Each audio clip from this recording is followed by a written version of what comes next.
Good morning, শুভ সকাল জানাচ্ছি সবাইকে। ত্রিপুরা বিধানসভা অধিবেশন শুরু হচ্ছে এই মাসের ২৭ তারিখ। বিধানসভা অধিবেশনের দিকে যেরকম বিরোধী রাজনৈতিক দলগুলো চেয়ে থাকে কীভাবে সরকারকে চাপে রাখা যায়, সরকার থেকে কীভাবে দাবি দাওয়া হাসিল করা যায়, সেরকম ত্রিপুরার বেকার এবং কর্মচারী সমাজও অনেক আশা আকাঙ্ক্ষা নিয়ে বসে থাকে। কারণ বিধানসভা অধিবেশনে কিন্তু মুখ্যমন্ত্রী বারবারই নতুন কিছু পদক্ষেপ, নতুন কিছু স্কিম, নতুন কিছু চাকরি নিউজ বা ডিএ ব্যাপারে আপডেট দিয়ে থাকে। তাহলে কি এই বিধানসভার অধিবেশনের মধ্য দিয়ে বেকার চাকরি প্রত্যাশী ভাই বোনদের যে সবচেয়ে বড় প্রাপ্য স্লত গতি বা স্লোলি নিয়োগ প্রক্রিয়া তার একটা সমাধান হবে? নিয়োগ প্রক্রিয়া কি দ্রুততা বাড়বে? কারণ আমাদের পৌরসভা এবং এডিসি ভিলেজ কমিটি নির্বাচনের আগে এটা কিন্তু সর্বশেষ বিধানসভা অধিবেশন। এই বিধানসভা অধিবেশন থেকেই কিন্তু আগামী যে নির্বাচন পৌরসভা এবং এডিসি তার রূপরেখা তৈরি হবে। এর মধ্যে মাননীয় অর্থমন্ত্রীর বক্তব্য যথেষ্ট তাৎপর্যপূর্ণ, মাননীয় মুখ্যমন্ত্রীর বক্তব্য যথেষ্ট গুরুত্বপূর্ণ এবং মাননীয় মুখ্যমন্ত্রী কিন্তু দিল্লি বারবার আসা যাওয়া করছে। দুইটা রিজন, কীভাবে বঞ্চনাগুলি দূরীকরণ করা যায় বেকার কর্মচারী স্বার্থ। দ্বিতীয় রিজন, কীভাবে সামনে যে পৌরসভা এবং এডিসি ভোট আছে, ভোটে ভালো একটা কিছু করা যায়, ভালো একটা কিছু করে বেকার বা কর্মচারীদের মন জয় করা যায়। এই যে নোটিফিকেশন 10th সেশন শুরু হচ্ছে ত্রিপুরা লেজিসলেটিভ অ্যাসেম্বলি আগস্ট 27 থেকে। এখানে 27 আগস্ট থেকে শুরু হচ্ছে, কদিনের জন্য বসবে, কি কি টার্মস কন্ডিশন থাকবে, কি কি জিনিস এই বিধানসভা আলোচনা হবে, এগুলি কিন্তু বলা হয়নি। বিজনেস অ্যাডভাইজারি কমিটি বা বিধানসভা অধিবেশনের যারা কমিটি আছে তারা বসবে, সেখানে মাননীয় মন্ত্রী রতনলাল থেকে সুশান্ত সবাই থাকবে বা বিরোধী দলের রাজনীতিবিদ সবাই থাকবে। সেখানে সিদ্ধান্ত হবে যে বিধানসভা অধিবেশনের রূপরেখাটা কি, কতদিন বিধানসভা অধিবেশন হবে, কি কি বিল বা কি কি জিনিস সেখানে আলোচনা করা হবে। এখানে এই বিধানসভা অধিবেশনের দিকে কর্মচারীদের চেয়ে থাকার আরেকটা সবচেয়ে বড় রিজন হলো গতকালকের দুরন্ত টিভির সোর্স বা অর্থ দপ্তরের ইনফরমেশন অনুযায়ী কর্মচারীদের 5 থেকে 7% দিয়ে দিতে পারে। পুরো ভোটের আগে এটা সবচেয়ে বড় চমক। অর্থাৎ আমরা যদি দুইটা তারিখ বা দুইটা ডেট যদি নোট করি, এবারের বিধানসভা অধিবেশন একটা ডেট এখানে দিয়ে ঘোষণা হতে পারে, নয়তোবা পৌরসভা নির্বাচন দিনক্ষণ ঘোষণার ঠিক আগে দিয়ে ঘোষণা হতে পারে এবং এর পার্সেন্টেজ হতে পারে 5 থেকে 7%। কেন্দ্রে বর্তমানে 60% দিয়ে চলছে। জুলাই যদি 21 দিয়ে দেওয়া হয় 3%, যেটা দ্রব্যমূল্যের উপর ভিত্তি করে আলোচনা করা হচ্ছে, তাহলে সেন্ট্রাল গভর্নমেন্টের কর্মচারীরা দিয়ে পাবে টোটাল 63%। জুলাই থেকে ধরে নিলাম 63% দিয়ে পাবে। ত্রিপুরা রাজ্য কর্মচারী যদি 41% বর্তমানে দিয়ে আছে, 19% বকেয়া, যদি 5% দিয়ে ঘোষণা করে তাহলে বকেয়ার পরিমাণ 19 থেকে 17 দাঁড়াবে। যদি 7% দিয়ে ঘোষণা করে 17 থেকে 15 দাঁড়াবে, 63। আর 7% যদি দিয়ে ঘোষণা করে ত্রিপুরা ডি হবে 48%। এখন এই যে গ্যাপটা কি দিন দিন কমছে? উত্তরটা হলো হ্যাঁ। আগে যেখানে গ্যাপ 28% ছিল, 25% ছিল, 22% ছিল, এখন সেই গ্যাপ কমে গিয়ে 19% দাঁড়িয়েছে। তবে আশা করা যায় আগামী দিনে 19% থেকে গ্যাপ 17% কিংবা 15% আসতে পারে। যদি 5% দিয়ে ডিক্লেয়ার করা হয় গ্যাপ 17%, আর যদি 7% দিয়ে ডিক্লেয়ার হয় গ্যাপ দাঁড়াবে 15%। কীভাবে? কেন্দ্রীয় সরকারি কর্মচারী যদি 3% দিয়ে পায় সেটাকে অ্যাড করার পরে এখন এই ডিএর ব্যাপারে যথেষ্ট আশা, কারণ মাননীয় মুখ্যমন্ত্রী এবং অর্থমন্ত্রী এই বিষয়ে যথেষ্ট পজিটিভ ইঙ্গিত দিয়েছে। এবারে অধিবেশন কয়দিন হবে তা বিএসসি বিজনেস অ্যাডভাইজারি কমিটিতে বৈঠকে চূড়ান্ত হবে। অধিবেশন নিয়ে ইতিমধ্যে রাজ্যপালে অনুমোদন পাওয়া গিয়েছে। যতটুকু খবর, এবারের অধিবেশনে কিছু জ্বলন্ত সমস্যা নিয়ে বিরোধী বেঞ্চ সরব হবে।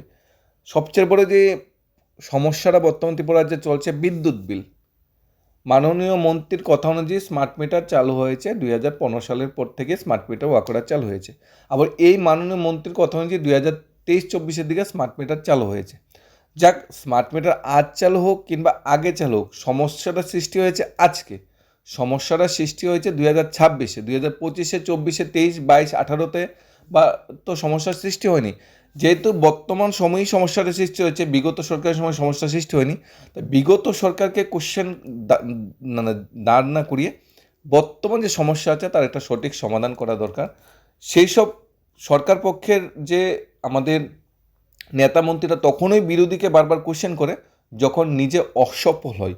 নিজের সফলতা যদি থাকতো তাকে ডাকডেল পিটিয়ে খুব ভালোভাবে সেটা প্রচার করতো। নিজে যখন অসফল বা কোনো কিছু মেনটেন করতে না পারছে, তা আইনের শাসন হোক কিংবা বিদ্যুৎ ব্যবস্থা হোক, চাকরি হোক, তখনই তা বিরোধীর দিকে ঠেলে দেওয়া হচ্ছে। যেরকম কর্মচারীরা ফিক্সড পে উইথের জন্য দাবি করছে, হাইকোর্টের রায়ও দিয়েছে। যখন ফিক্সড পে রেগুলেশনের ব্যাপারটা আসলো তখন বর্তমান সরকার বিরোধীদের উপর ঠেলে দিল যে বিরোধী দল বা বিরোধী তৎকালীন সরকার ফিক্সড পে চালু করেছে, সেটা আমরা বন্ধ করতে পারবো না। কিন্তু যেই জিনিসগুলি কর্মচারীদের ভালোর জন্য ছিল, সেই জিনিসগুলি কিন্তু রাজ্য সরকার এসেই বাতিল করে দিয়েছে। 1 নম্বরে বাতিল করেছে ওল্ড পেনশন স্কিমটা। ওল্ড পেনশন স্কিম যেহেতু বাতিল করেছে, ফিক্সড পেও বাতিল করা যেত। 2 নম্বরে বাতিল করেছে অনিয়মিত কর্মচারীদের 10 বছর বা নিয়মিত কোনো একটা মেমোরান্ডাম ছিল, সেটাই বাতিল করেছে। যদি সরকারের ইচ্ছে থাকতো সেটাকে বাতিল না করে সেটাকে সংশোধন করতে পারতো। বাতিল করেছে 2018 সালের আগে যতটি নিয়োগ প্রক্রিয়া ছিল, টিএসআর হোক, টিসিএসটিএস হোক, পুলিশ কনস্টেবল হোক, তারপর ত্রিপুরা পুলিশে হোক, আমাদের শিক্ষা দপ্তরের বাজারের পোস্ট হোক, সবগুলা পোস্ট কিন্তু বাতিল করে দিয়েছে আসার পরে। যেহেতু বেকারের স্বার্থে যে নিয়োগ প্রক্রিয়াগুলি চলছে সেগুলি বাতিল করেছে, কর্মচারীর স্বার্থে ওল্ড পেনশন স্কিম এবং নিয়মিতকরণের যে রুলসটা ছিল সেটা বাতিল করেছে। কিন্তু কর্মচারীর বা বেকারদের যে লাভ হবে, যেগুলোতে লাভ হবে, সেই জিনিস কিন্তু বাতিল করেনি। যেরকম যদি ফিক্সড পে বাদ দেওয়া হতো তাহলে কর্মচারীদের লাভ হতো, সেটা বাতিল করেনি। সেটা বিগত সরকারের ড্রব্যাক ছিল, বিগত সরকারের একটা ভুল ছিল। কিন্তু ওল্ড পেনশন স্কিম বিগত সরকারের একটা ভালো দিক ছিল, সেটাকে বাতিল করা হয়েছে। নিয়মিতকরণ অনিয়মিতদের সেটা একটা ভালো দিক ছিল, সেটাকে বাতিল করা হয়েছে। যাই হোক, বর্তমান সময়ে যে জ্বলন্ত স্মার্ট মিটার সমস্যা না, সেটা একটা বিরাট বড় ইস্যু দাঁড়াবে। রাজ্য পুলিশ মহানির্দেশকের ওনার মৃত্যু, এটা একটা বড় ইস্যু দাঁড়াবে। বিরোধীরা সরব হতে পারে নেশা জাতীয় দ্রব্যের বারবার আনতে, ট্রেনে নেশা জাতীয় দ্রব্য হচ্ছে। যাক, এদের অনেকটা আলাদা বিষয়, আমরা জব রিলেটেড বা স্টাডি রিলেটেড বিষয় না, সেগুলো নিয়ে বেশি কিছু থাকছে না। তবে এগুলো নিয়ে কিন্তু বিরোধীদের একটা খোরাক তৈরি হয়েছে। তারা অধিবেশন দিনগুলোতে শাসক পক্ষকে কীভাবে বিরোধী বেঞ্চের মোকাবেলা করেন সেটা দেখবে। তবে বিরোধী বেঞ্চের মোকাবেলা করতে হলে শাসক দলের কাছে একটাই রাস্তা আছে, কর্মচারী ও বেকারদের মন জয় করা। কর্মচারীদের মন জয় করতে হলে ন্যূনতম একটা ডিএ পার্সেন্টেজ কর্মচারীদের হাতে তুলে দিতে হবে। 8 পে কমিশন হয়তো এখন সম্ভব না, বারবারই 8 পে কমিশন নিয়ে দাবি জানানো হচ্ছে, কিন্তু 8 পে কমিশন সেন্ট্রাল থেকে যতক্ষণ দিন রিপোর্ট সাবমিট করে, কেন্দ্রীয় সরকারের কর্মচারীরা যতক্ষণ না 8 পে কমিশনের টাকা পাচ্ছে ততক্ষণ স্টেট গভর্নমেন্ট সে নিয়ে কর্ণপাত করবে না, সেটা আগে থেকেই বলে দেওয়া হয়েছে। তবে ডিএ দিয়ে কর্মচারীদের মন জয় করতে পারে, তাহলে বিরোধী বেঞ্চের কিন্তু কোশ্চেন করার রাস্তাটা বন্ধ হয়ে যাবে। বেকার চাকরি হতে সে বায়ুমন্ত্রীর নিয়োগ প্রক্রিয়া, যেটা স্পেশালিস্টে উঠে আসবে, জেল, পুলিশ, ফায়ার সার্ভিসের মতো নিয়োগ প্রক্রিয়া উঠে আসবে। এবং 2024 থেকে 2026 পর্যন্ত এতগুলা মন্ত্রিসভা সিদ্ধান্ত হয়েছে বেকারদের স্বার্থে, সেই সিদ্ধান্তগুলি কার্যকর হয়নি। মাননীয় বিধায়ক সুদীপ বর্মন এ নিয়ে চিঠিও দিয়েছে, মাননীয় বিধায়ক রঞ্জিত বর্মন এ নিয়ে চিঠিও দিয়েছে, জানতেও চেয়েছে কেন এগুলো কার্যকর হয়নি, কেন মন্ত্রিসভা সিদ্ধান্ত বাস্তব হয়নি। টিপিসিও চিঠি দিয়েছে যে মন্ত্রিসভার সিদ্ধান্ত হয়েছে কিন্তু আমাদের কাছে রিকোয়ারমেন্ট আসেনি যে এই নিয়োগ করতে হবে, তাই আমরা অ্যাডভার্টাইজমেন্ট দিতে পারছি না।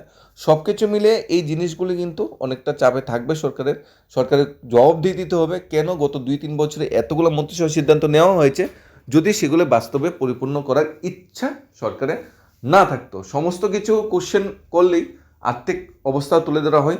8 পে কমিশন নিয়ে কোশ্চেন করা হলে রাজ্যে আর্থিক অবস্থা ভালো না, ফিক্সড পে নিয়ে কোশ্চেন করলে রাজ্যে আর্থিক অবস্থা ভালো না, সর্বশিক্ষা নিয়ে কোশ্চেন করলে রাজ্যে আর্থিক অবস্থা ভালো না, শিক্ষক নিয়োগ করা হবে কিনা, শিক্ষকের মেরিট লিস্ট কবে প্রকাশ হবে, যারা রাস্তা আন্দোলন করছে, এই নিয়ে কোশ্চেন করা হলে আর্থিক অবস্থা ভালো না। সব কিছুর একটা কমন অ্যান্সার বা উত্তর, যেটা আর্থিক অবস্থা ভালো না, অর্থাৎ কেন্দ্রীয় বঞ্চনা আমরা সমার্থক শব্দ হিসেবে ইউজ করতে পারি। যাই, এই জিনিসগুলো অবশ্যই সরকারকে চাপে রাখবে এবার বিধানসভা অধিবেশনে, এবং আশা করছি সরকার কর্মচারী বেকার স্বার্থে পজিটিভ ওয়েতে কাজ করবে এবং কর্মচারী বেকারদের মন জয় করে ত্রিপুরার ডেভেলপমেন্টে, ত্রিপুরার উন্নয়নে এবার বিধানসভা অধিবেশনকে সাফল্যমণ্ডিত করবে। ধন্যবাদ।